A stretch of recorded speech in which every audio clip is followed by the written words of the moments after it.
To enter a savings account into the plan, start in the dashboard at the top and go to the plus button bottom right.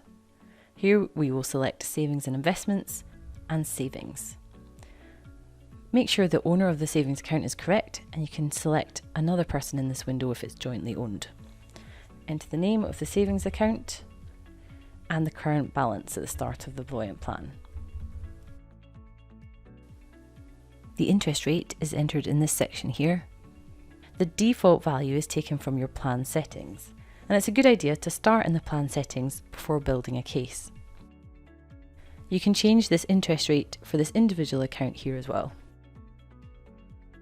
We're going to enter a contribution.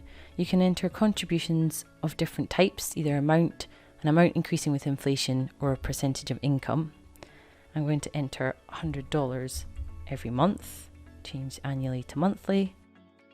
You need to make sure if you're entering a contribution that there's available surplus money in the plan in order to make that saving. So in this case, I've already entered their employment income.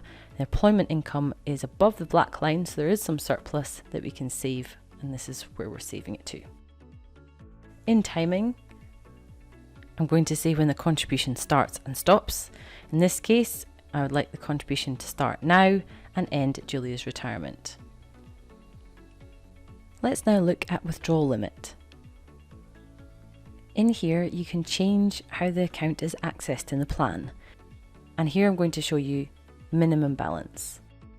If I put in $20,000 into this minimum balance, this will keep $20,000 ring-fenced in the plan. So it will allow money above that to be spent if needed, but it will not allow $20,000 to be spent any time in the plan, even if there's shortfall. And essentially this is setting up an emergency fund. Okay, I'll go and click Save. With the details on, we can now see that light blue, which is the savings account being used when it's needed in retirement. You can go into year view to see the details of each year in the plan. Click on investments to see all the savings and investments accounts, and the end of year balances, contributions and withdrawals for each year. If I click on the name of the account, it shows me more information. I set up a contribution of $1,200, that was the $100 a month, and it planned to make that, and it did actually do that. So look for what's actually being contributed. The growth rate here is the 1% that I set. There's no fees on savings account from my plan settings, so it's 1% net. And in this year, there's no withdrawals. This is the end of year balance, and if I scroll through to the retirement year, you can see the money being used in the plan.